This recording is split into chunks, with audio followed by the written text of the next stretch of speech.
Okay, guys. So I saw this video and I wanted to watch it. It's pretty gnarly. Let's get into it.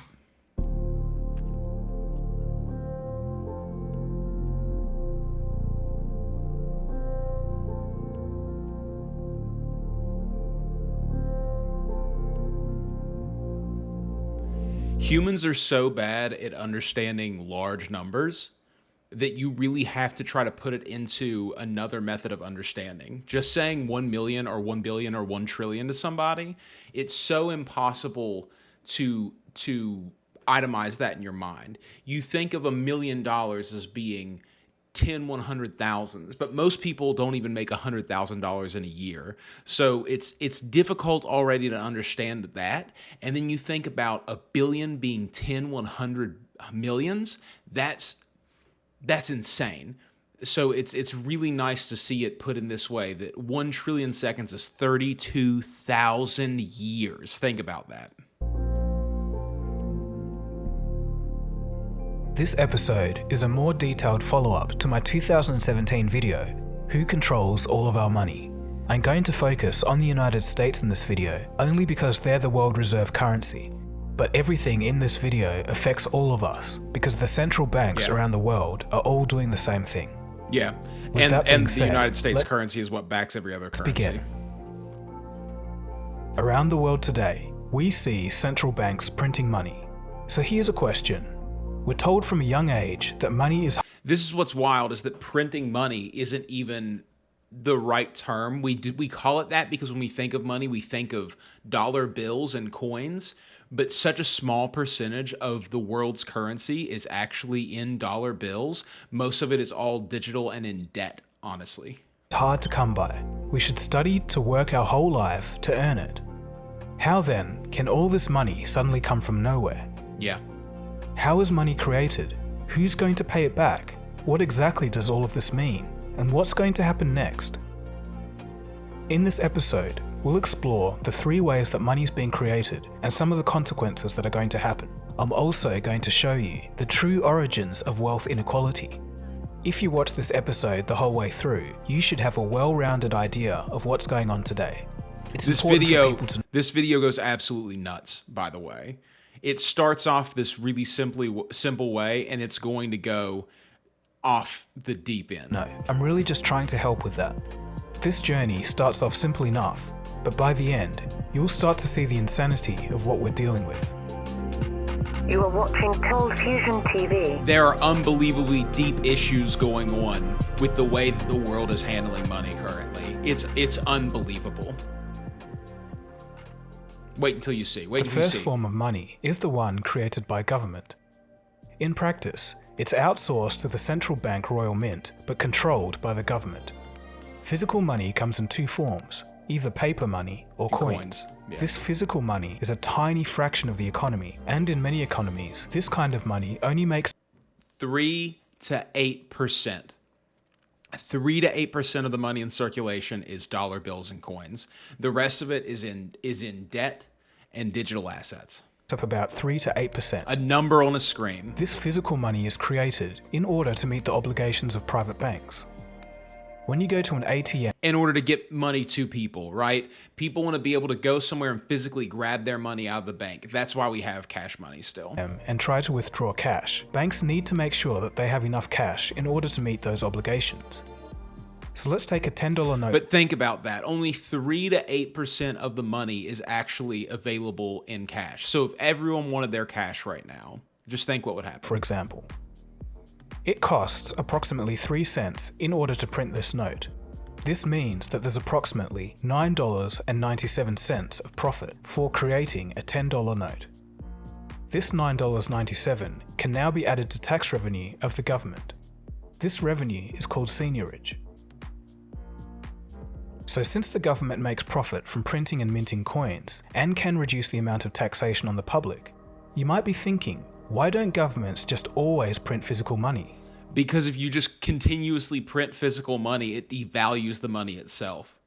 That's sort of the economy that we were living in 2020 to 2022, 2023, in that area. There was so much stimulus pumped out into the world that we were living in a fake economy. There was a lot of extra money to be made, and you got your hands on all of this billage that then has carried over and has made everything exorbitantly more expensive.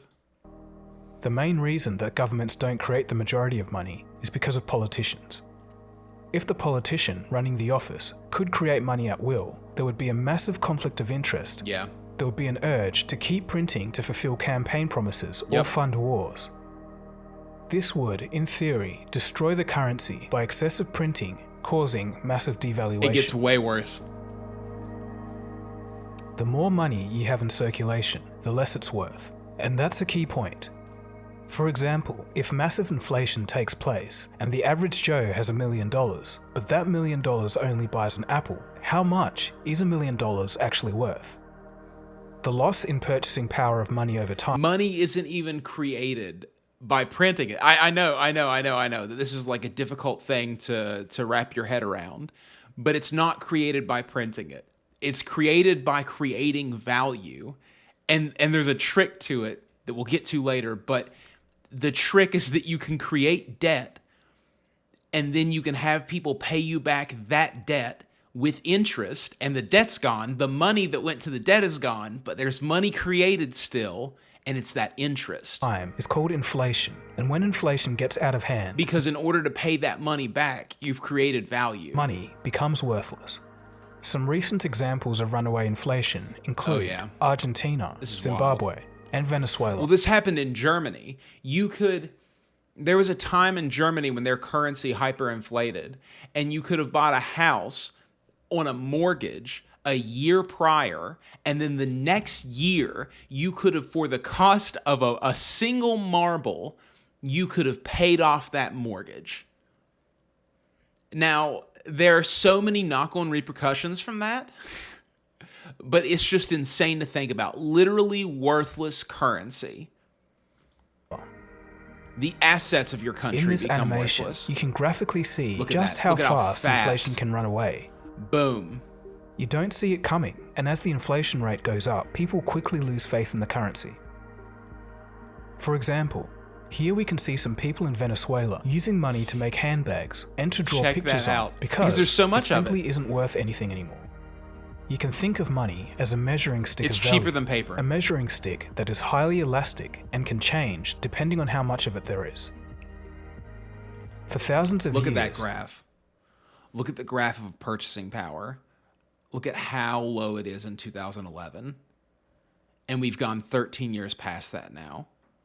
Imagine that. That's purchasing power, raw purchasing power. What you get for $1. This isn't some nonsensical. What you get for $1 earned. change depending on how much of it there is. For thousands of years, gold was the measuring stick of value. Gold was kind of like a physical anchor, keeping the money supply in check and governments responsible. In 1971, President Richard Nixon announced that the United States would no longer convert dollars to gold. There's a theory that this is why Richard Nixon was taken out. And he apparently knew some information about JFK that he didn't want to let out.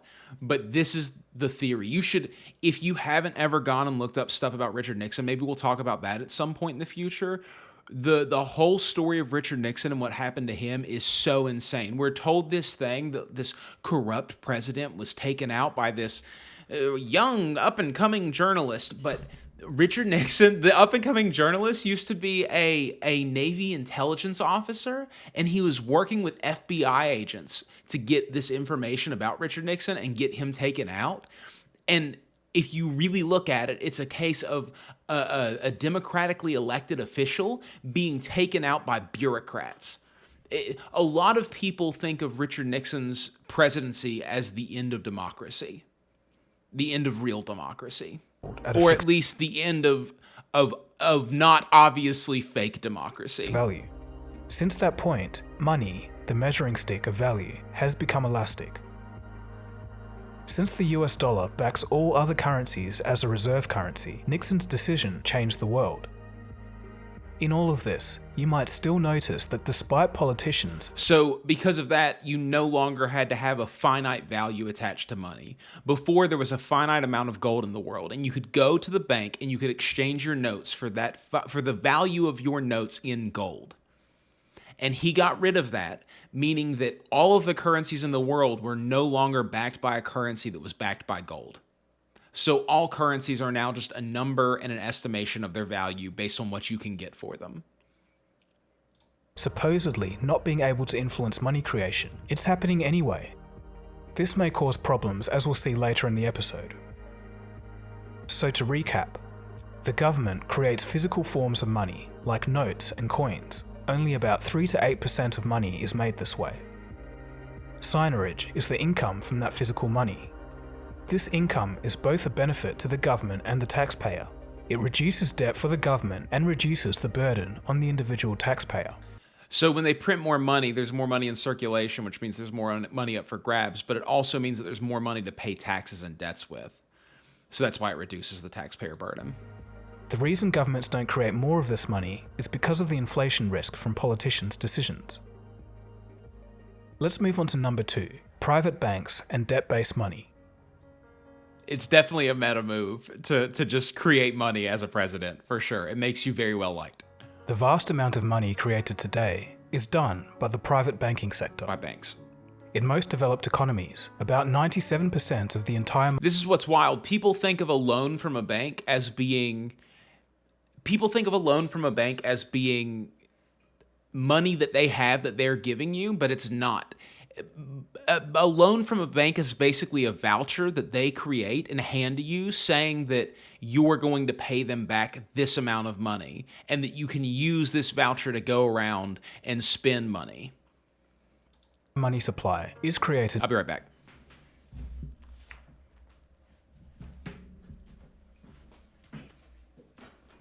Okay, I'm back.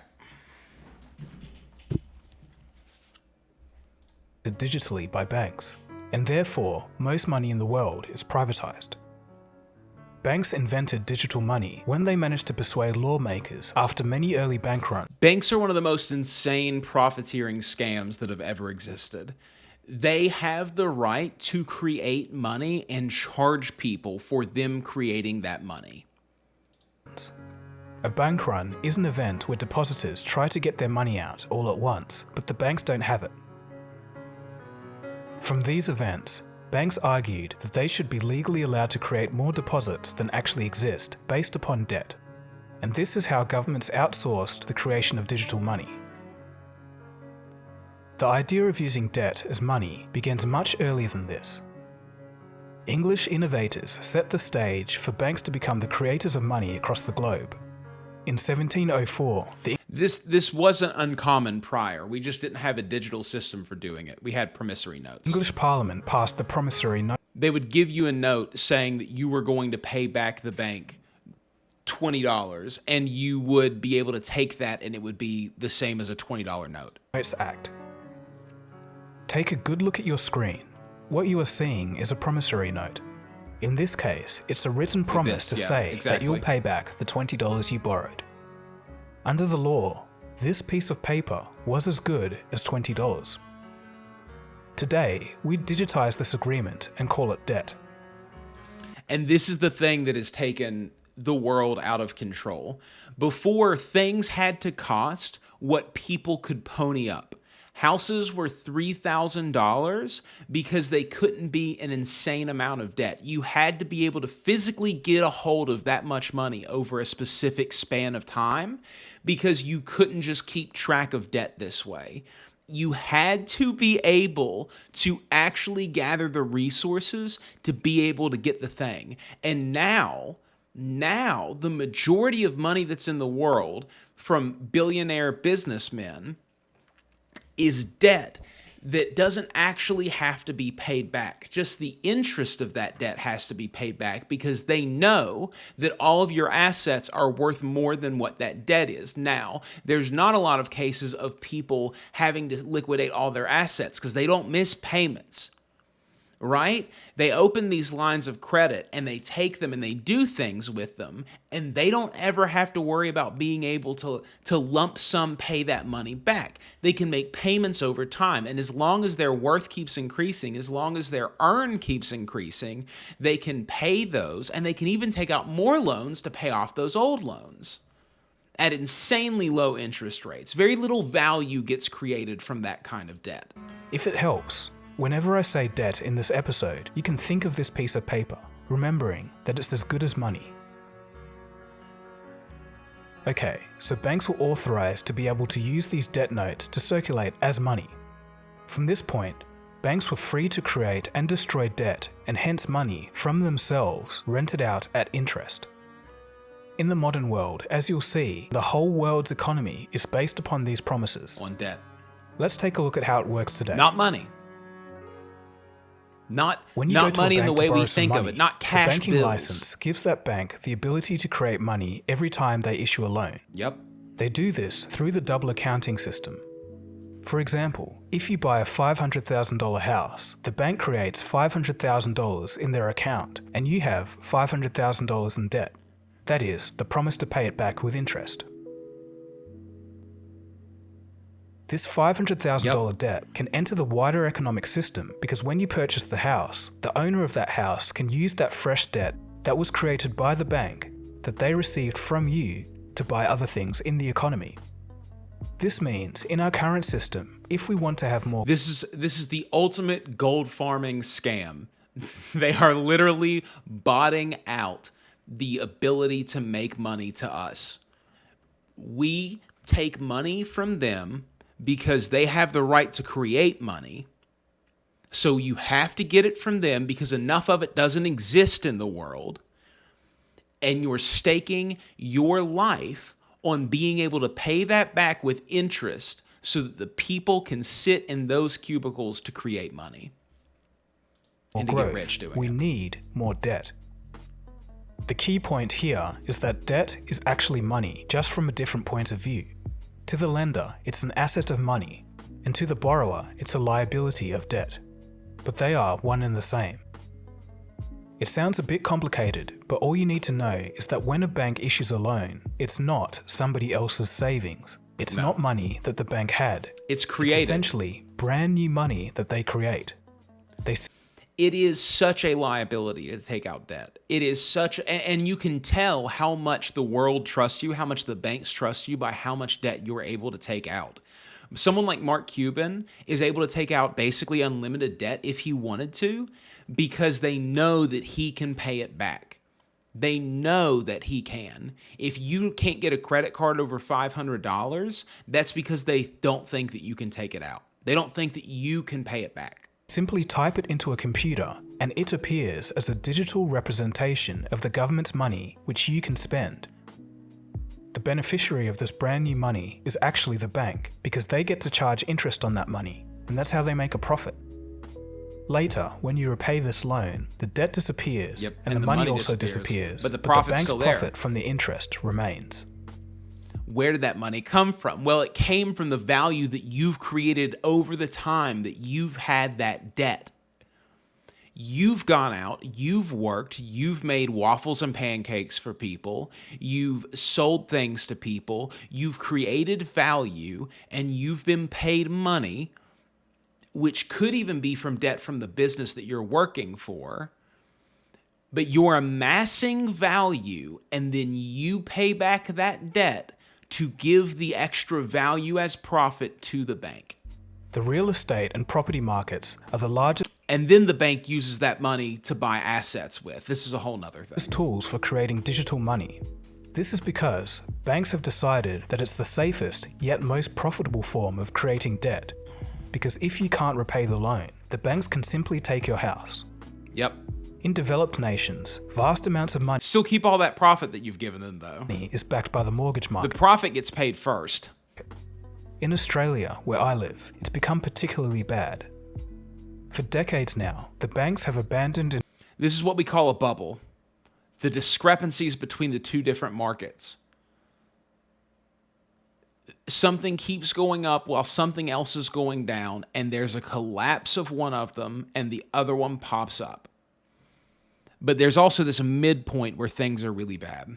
investment into the wider economy and have shifted their focus to investments in housing. This has pushed up the housing prices as people take on more debts to buy houses that they otherwise couldn't afford, but the banks make more money. This is the problem too, is that as assets like houses become more and more valuable, people are trying to aggregate the most valuable resource. So businesses that have lots of money and even banks go out and buy large amounts of these resources because they have that money, and it creates more value because it's creating scarcity. And that makes it more and more difficult for us to be able to get houses. This cycle over many decades has caused one of the biggest property bubbles on the planet. We're addicted to debt. Yes, we're addicted to debt as individuals, as households.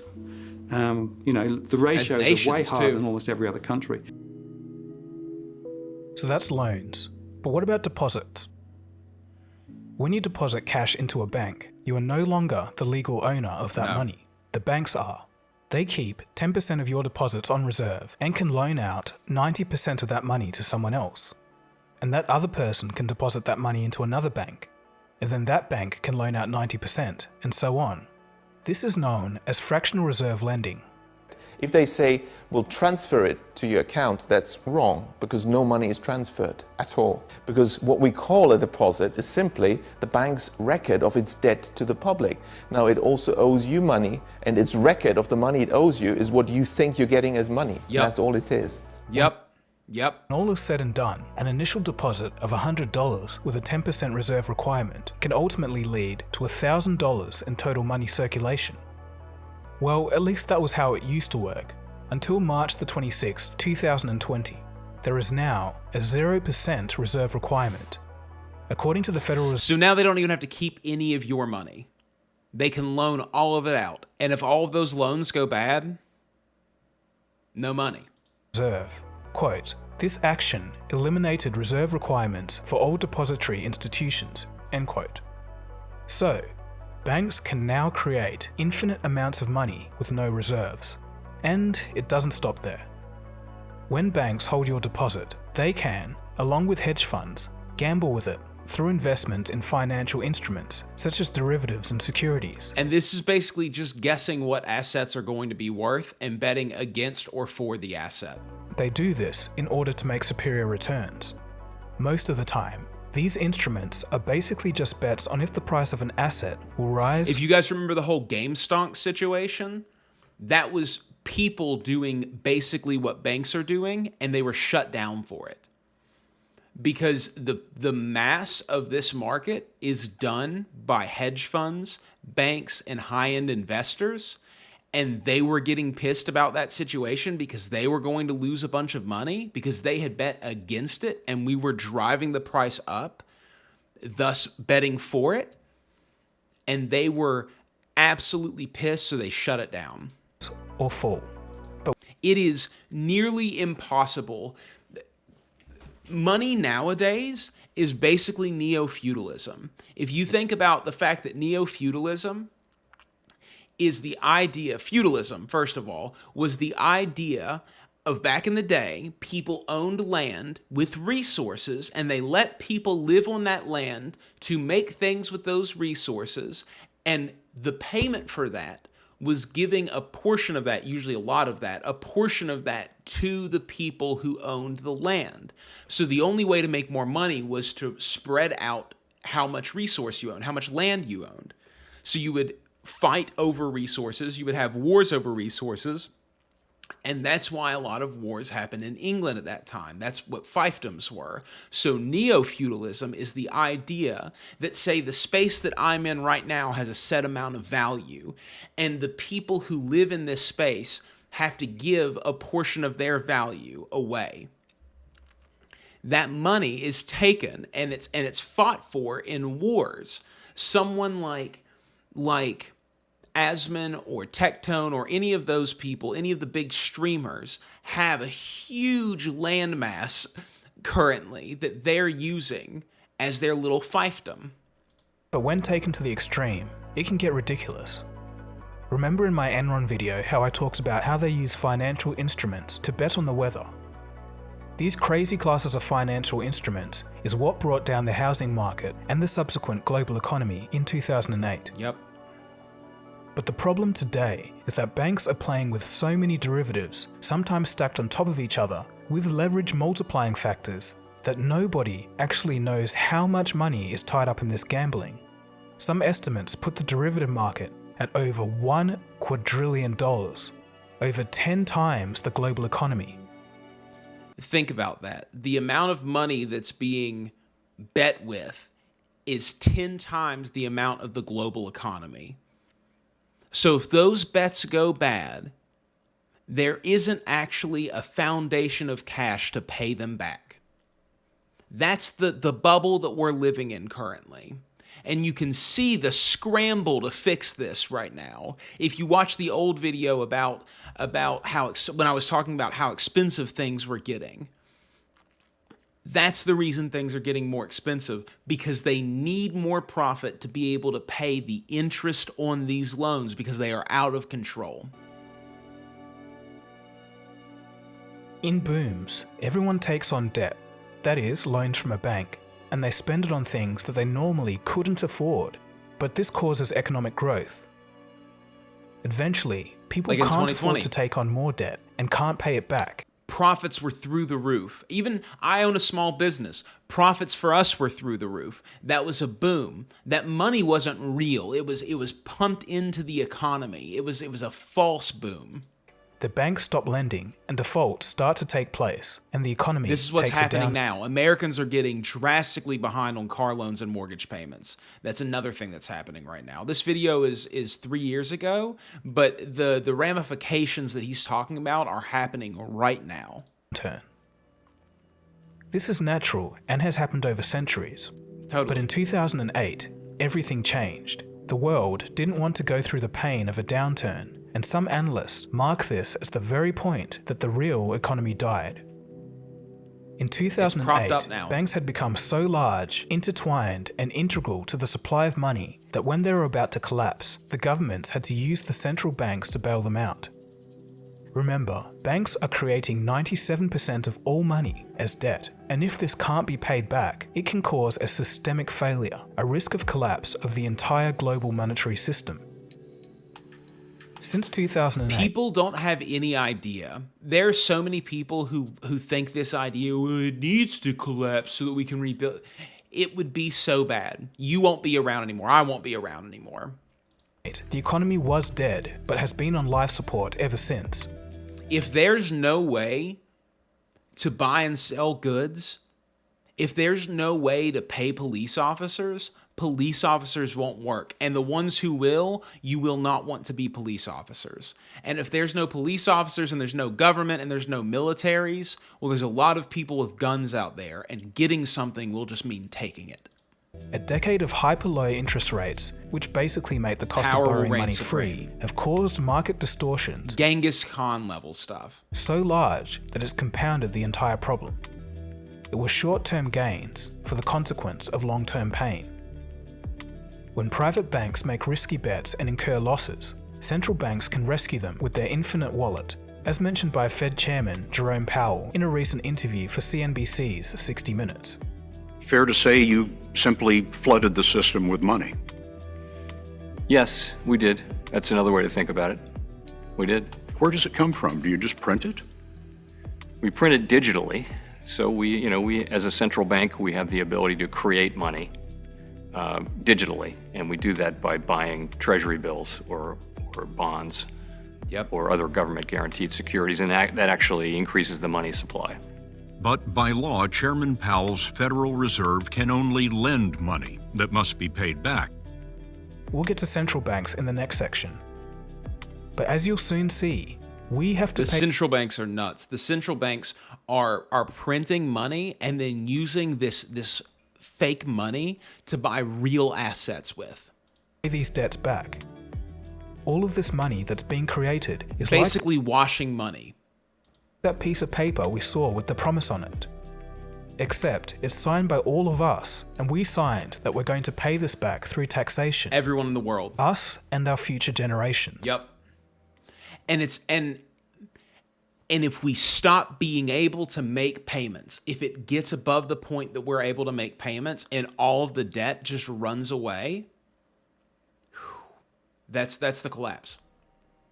It's important to note that governments don't actually support the people. It's the people that support governments through taxation. If the products become too expensive, if the taxes become too expensive and we're not able to purchase them, so the value of those things literally becomes nothing because they can't sell at the price that they are actually valued at, then they will have no choice but to reduce the price of it. But then they won't be able to pay their loans, they will default, the companies will close, and the products won't be manufactured, and people will starve, electricity will turn off, everything will fall apart. Taxation and trade are the two major ways that governments can raise money. This raised money is used to pay back the central bank loans with interest. So when governments use the central banks to bail out private banks for their risky behavior... Yeah, because they will no longer be able to incur more debt, because they will no longer be trusted to be able to pay it back, because they won't be able to. Yeah. The governments are left with the debt, which eventually has to be paid back by the taxpayers in the future. So to recap, private banks create the vast majority of money, about 97% of it, and they do so by creating loans, which is debt. The process is as simple as typing numbers into a computer. Banks can, to an extent, spend and gamble consumer deposits as they legally own it. Too big to fail banks are backed up by the central bank, creating a moral hazard. And that brings us to the final and most insane form of money creation: central bank digital money. Check this out. The third form of money is quantitative easing, or QE. Quantitative easing is a new form of money that was invented by the Japanese central bank in 1989. It was later popularized by the Federal Reserve in the United States during the 2008 crisis. QE is where a central bank creates money in order to issue loans directly to the banking sector, large corporations, and most recently, the public. It's a way of flooding money into the economy at times of extreme events like the financial crisis of 2008. As a result of this, the central bank's balance sheets have gone completely out of control in order to prop up the economy a little bit longer. Look at the jump. In 2008, during the crisis, and the first time this was tried outside of Japan, the $700 billion bailout of QE was very controversial. Bailing out. $700 billion was controversial. Think about how much that's exploded since then. Wall Street is the only way to save Main Street, so says the president. The House of Cards was much bigger. Started to stretch beyond just Wall Street. That's how the president... This is what he's trying to explain back then, is that this isn't just we think of this as just being hedge fund investors. It's all of us. We are all tied in super deeply into this. There is not enough money without fake money created. There's not enough value being created in the day-to-day existence of all of us to prop up all the things that we do. All the iPads, all the electricity, all of that. We're not worth the resources that we are consuming monetarily. Now, comfort and humanity, all of that, I totally understand and I agree with 100%. People should have access to anything that anyone else has access to. I don't think a world should exist where there should be giant discrepancies in what you can have and what someone else can have. Now, I do think that there is actual value being created by some people and not by others. But I don't think that people being born into a world that they didn't choose to be born into means that they shouldn't be able to take part in the things that are in the world. That's just brutally unfair in a way that I don't think is healthy for us to have to grapple with, at least en masse. Defended one of the largest proposed financial rescue plans in U.S. history. Treasury Department and congressional staffers are working through the weekend, hammering out the details. The president's plan would allow the Treasury to buy up to $700 billion worth of bad loans. Excuse me. Like many of those subprime mortgage deals. But those bad debts then go on the American public's tab. Congress will have to... This is the same thing that's happening in education currently. The idea of buying up education loans, which I sort of believe should be done because they're worthless, The idea that you can go to college for a sociology degree and get a job that allows you to pay back that loan is so unheard of at this point, and they know it, and they're predatorily giving those loans out to farm interest off of you. You're not even paying back the loan because they already have that debt as an asset. You're the one who has the responsibility of that debt. You're the one who takes the red account with you into the grave. They get their profit up front. They get that money from you. They know you can't pay it back, but they know you'll make enough to pay that interest. Raise the legal limit on the national debt. And people don't know that. From $10.6 trillion to $11.3. That's why whenever I talk about education, I tell people go into a STEM field. Because a STEM field is one of the few fields that currently has enough value in it that you can extract your value and extra. $1 trillion. It was thought to be a one-off emergency scenario, but over the next decade, the Federal Reserve was unable to reverse it. To give you an idea of how significant all of this was, it took from the foundation of America in 1776 all the way up to 2008 for the nation to attain less than $1 trillion in debt. Yep. By 2014, that number had expanded to 4.4 trillion. And since the onset of the COVID pandemic, 3 trillion was added in the span of 3 months. Now, the US Central Bank is creating... And we were happy to have it.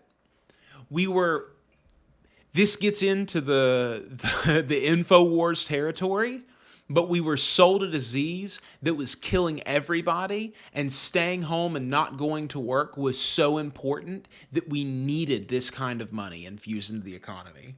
People needed these handouts.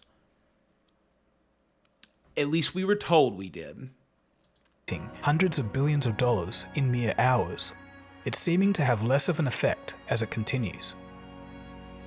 We have a lot of good faith based on the prowess of the U.S. printing press. I mean, the United States maintains reserve currency status. That's fake money, though. That's not real money. That's fake money. That's $200 trillion of fake money. Oh, and it creates wealth inequality. You'll see. It allows people to get a hold of it who are going to use it to grow extreme amounts of money because they have it as expendable income.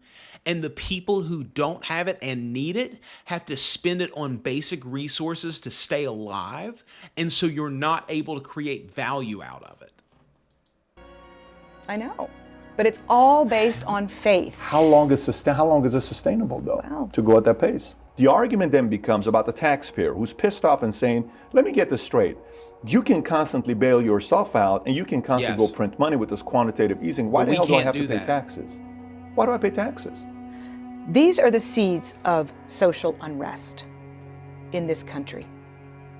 You can only drive so big of a wedge between the haves and the have-nots, especially when you're gutting out the middle class in the process.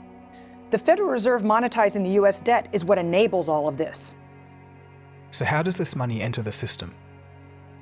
Central banks use their magic money to buy the equivalent amount of bonds from the government.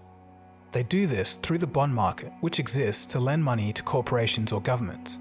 Although the stock market gets more press, the bond market is actually bigger. Way bigger. So what is a bond? For the purposes of this video, it's basically the same as debt, but is issued by a government or corporation. Central banks, which have no savings, can create money to buy these bonds. Yep. So here's an important question. Can a central bank go bankrupt? Well, according to the European Central Bank, which published a paper in 2016, central banks are protected from insolvency due to their ability.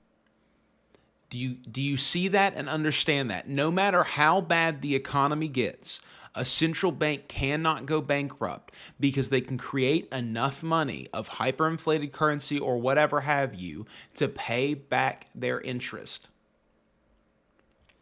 With negative equity operating so far in the red that we're talking multiple foreclosed homes for an average person. To create more money. If you think this sounds a bit unfair, just wait. Governments in our current situation are stuck between because they can take that money and buy equity. A rock and a hard place. They can't raise money except for raising taxes, but owe trillions to central banks. The hope is that the borrowed money can kickstart the economy, but something else is happening. This is where you get into the conspiracy theory territory. There are people who are controlling the world by loaning out money. They have their fingers on the throats, they have their hands around the necks of the governments who decide what the laws are, because the governments owe them so much money because they create the money. When central banks buy bonds given by the government or corporations, they can end up owning a lot of the world's assets. For example, the balance sheet of the Japanese central bank is bigger than the entire GDP of Japan. They own 80% of their stock market. That's right, the Central Bank of Japan is their stock market's largest shareholder. The Swiss central bank owns $90 billion in American stocks, including Apple, Microsoft, Google, and Amazon. When I first heard of this a few years ago, I simply couldn't believe it was legal. So, these central banks are creating money out of nothing, and they can't go bankrupt, but yet, they're buying real assets. Even a toddler can see that something is wrong here. It is the legitimate dark arts of the world. It is the reason that things are getting out of control. It is the reason that businesses have to close down and employees are left without a source of income. It is the reason that there isn't enough money for people to get what they need to survive. Why people have to live in 2-bedroom apartments with 5 roommates. It turns out that creating money out of nothing and buying things does have some consequences. These sorts of central bank interventions remove stock markets from reality. Throughout the 20th century, you are creating an inequality of how much money on hand people have. So things have to go up in price to match what the profit margins need to be. And normal people can't hold on to the money to create more wealth and value with. So then they can't afford those things. The stock market actually used to reflect the economy, but recently that's gone completely out of whack. The US stock market has become almost twice as big as the entire nation's GDP, which literally makes no sense. Central bank intervention is the main reason why in April 2020, 30 million people became unemployed in the United States. But the stock market had its best month since 1987. Because the central banks were still funding it. The central bank printed trillions, gave it to banks and hedge funds with almost 0% interest rates. Yep. This money made it straight into the stock market. It's not even people investing in the stock market. It's its own runaway thing that's propped up because the central banks have assets invested into these businesses. While the real economy barely got any help. Earlier, we discussed that money printing leads to inflation. So why haven't we seen it yet? Well, we have. We do now. We've seen inflation globally in housing prices and stock markets. The printed money... It's amazing to go back and watch this video 3 years later. ...ends up in all of these assets pushing up the prices. So the few people who own large amounts of stocks end up ridiculously wealthy while there's no growth in the real economy. The rich get richer and the poor get poorer. Listen to that again. People who own printed money ends up in all of these assets pushing up the prices. So the few people who own large amounts of stocks end up ridiculously wealthy while there's... Because they already own a bunch of the stocks, they don't have to cash them out to pay their bills, and they increase in size dramatically because they're being boosted by the central bank. So it creates more, it creates more cost without creating much more value, and the people who don't have the ability to be invested early on lose out dramatically. There's no growth in the real economy. Everything gets more expensive, get richer, and the poor people have poorer. less and less money because it costs more to buy things. A lot of people can feel and see the wealth inequality, but they have no idea where it's coming from. I'm going to show you in 3 charts. Since the 1980s, the wealth of the upper echelons of society has been tied to the stock market. Since 2008, when the economy went on life support, the stock market became glued to the Federal Reserve. The more they print, the more the stock market goes up, and the richer they become. Since 1980, their wealth has grown 420%. When central banks print money, the first recipients of that newly printed money enjoy higher standards of living at the expense of the later recipients of that money when inflation has already taken hold. This phenomena is known as the Cantillon effect. Experts believe that when the rich finally start selling their stocks and real estate so as to buy other assets in times of distress, the money velocity, that is, the rate at which money changes hands in the economy, will start to pick up, and that is when we'll start seeing real inflation in the general economy. There is so much more to this, but I'll leave it here for today. But this is the thing. The rich people don't need to sell those assets because they can just take out loans and live off those loans and do whatever they want with those loans. They can take their value and leverage it into getting money without getting rid of any of their assets. This is like one of the things that people think about and consider a lot is the giant economic handover that's going to happen when a lot of the people who are older start passing away and handing the money down to their children, and their children don't know what to do with it. So they start getting rid of it to attain a bunch of junk assets. Think about thousands of Gucci bags, stuff like that. Things that don't actually have really, really good value earned on them. And then that money will start moving around really quickly. So to recap, central banks have no savings in their account. They can't go bankrupt, but can create infinite amounts of money by buying government bonds. A bond is an exchange of money for a promise that the government would eventually pay it back with interest. Taking This money from the eventually American must be people, paid back from by the future people of the citizens of world. a country, either through taxation or inflation.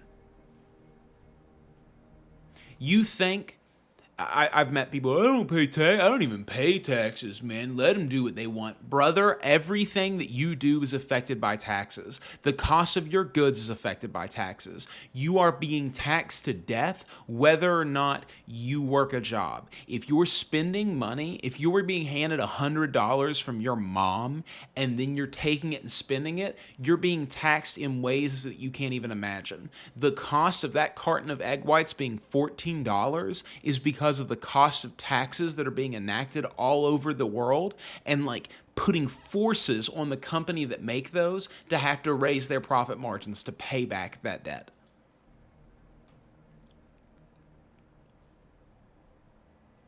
So what do we do?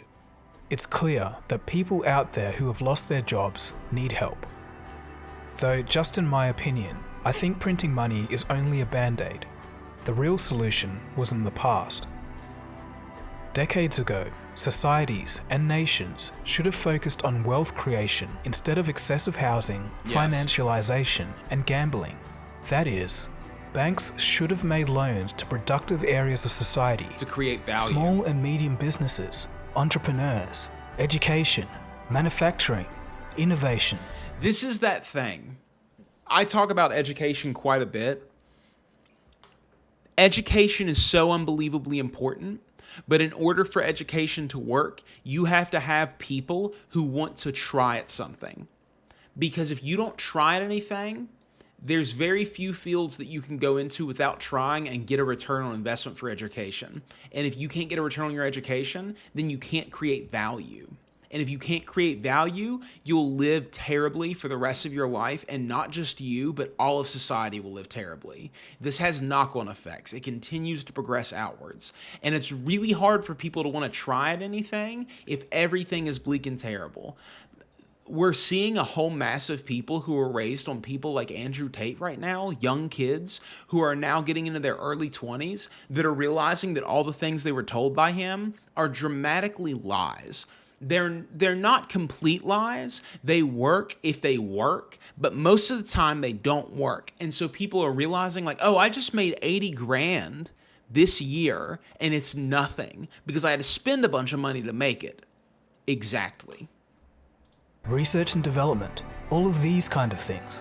Just imagine how our world would be today if banks invested hundreds of billions of dollars into these kind of things instead of property or gambling on if the price of something will go up or down. Totally. Just imagine. There's not enough trust in individuals anymore.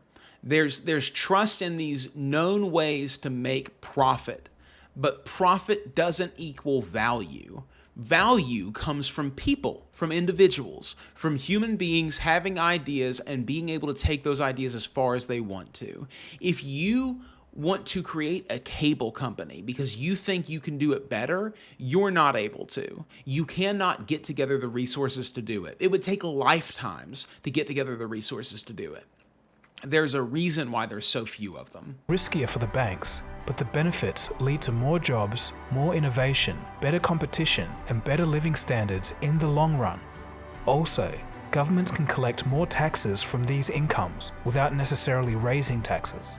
These extra taxes from generally higher living standards can then be spent on social programs to help those who are truly in need. You can print money, but you can't print wealth.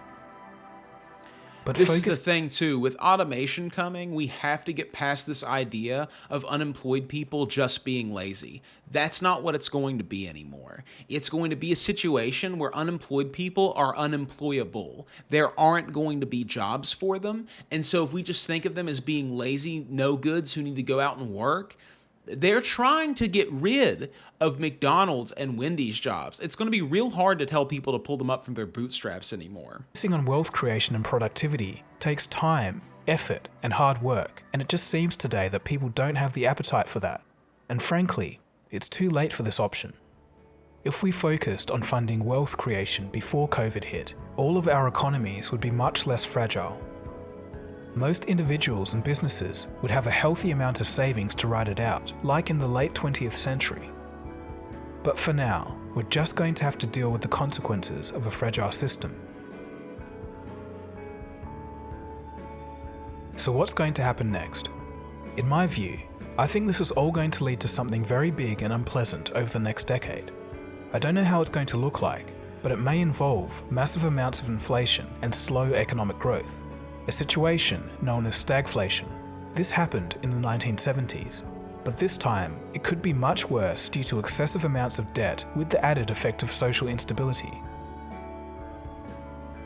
The mainstream view is that eventually the world will lose faith in the US dollar, though some macroeconomists think that the American dollar may actually rise in value as other nations try to sell their goods or exchange falling currencies for the US dollar, because it's the cleanest economy out of a world of falling economies. The American milkshake or this whatever. is called the dollar milkshake theory. Yeah. Some people think that digital stablecoins will be able to solve a lot of problems. There are others. There is good things about blockchain. I think that a lot of coins are just meme coins that are created to scam people, but blockchain is finite, and it does have an innate value that we assign to it, like gold. So that is an interesting concept. The value of Bitcoin can progress and we can base value around that. But is that going to be enough to keep things stable? I have doubts. I really do, especially with how difficult blockchain is to move around. Still, who argue that nations can print infinite amounts of money just as long as they keep producing enough goods to pay the interest on the debt that the government owes the central banks. The argument here is that the debt actually never has to be paid back, only the interest. This is called modern monetary theory. I can't comment on if this will work or not. I don't think anyone can, because it's never been tried before. But I can't help but think that this looks like another fragile solution. Totally. Small communities in Venezuela and a small town in Italy have taken the power back themselves and just issued their own currency. All in all, who knows what's going to work? I have no idea. On the bright side, all of the events to come might spawn massive reform. As I did learn while writing my book, out of the worst circumstances, the best innovations arise. So what can the individual do? Obviously, I can't give financial advice, I'm definitely not qualified for that. But it might be worth thinking about converting some of your money into other assets that aren't debt-based, as a form of insurance. If you're older, you may be thinking about gold, since no central bank can print gold. Bank of America and even Goldman Sachs, the last people on earth who you would think to be positive, are seeing gold's potential and they're calling it the money of last resort. Even other central banks like China and Russia have been buying gold in record amounts for years. I think they understand what's about to happen. If you're younger, you may be attracted to cryptocurrencies. Governments and the banking system are starting to take the technology seriously now. If you're more daring, you can play the central bank's game against them. Study and invest in the assets that you think they'll cause to rise in price. Ultimately, I can't tell you what to do here. You have to think for yourself and have diamond hands, dude. Research to find out what you believe. I don't want to say that it's bleak because I don't believe that it's ever going to be bleak. Human beings can do what's right, and they can hang out, and they can work on economies that are smaller. People can raise chickens, and we can get eggs, and we can grow grass and wheat, and we can feed ourselves, and we can work in the power plants, and we can agree that the value of what we have to give each other is high enough that it's worth trying for. So I believe that people can do that always. And as long as that's an option, I think that deep down there's nothing to worry about. Will we have palatial apartments that are super air conditioned with granite countertops and are all updated? And maybe not. Will we have access to incredible medical care? Maybe not. But we can still do right for each other. Is best. The way money is created and the overall banking system seems like madness, and people have started to notice that the system is no longer working. The monetary system is so ingrained and so pervasive, it becomes invisible to see. Nobody ever questioned it. When things started going wrong, they pointed at the things that were visible, things that look like problems, surface issues which you could see and understand. Looking at the surface, some would point the finger at capitalism, but you have to dig deeper. And when you do, you can see it's an unfortunate and untimely mix of the debt-based system, extreme financialization, moral hazards, and a rampant Cantillon effect that's causing extreme fragility and ever-increasing amounts of massive wealth inequality. So, you are watching Cold Fusion TV. That was a really incredible video. If you haven't subscribed to Cold Fusion and you haven't liked this video, please go do it. I think that things are, and I think that everyone around sort of feels the same way, in a state that we would rather them not be in. It's becoming increasingly hard to make enough money to be able to do things for yourself and the people around you that you care about.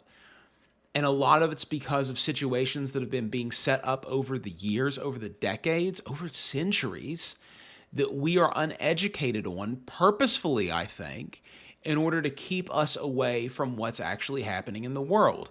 Because we are the worker ants that create the dollars for the people to pay back their debts and their interest with, and that's falling on us. And that's the real problem. So, like I said, follow, subscribe, like. They're a great channel. This video is amazing.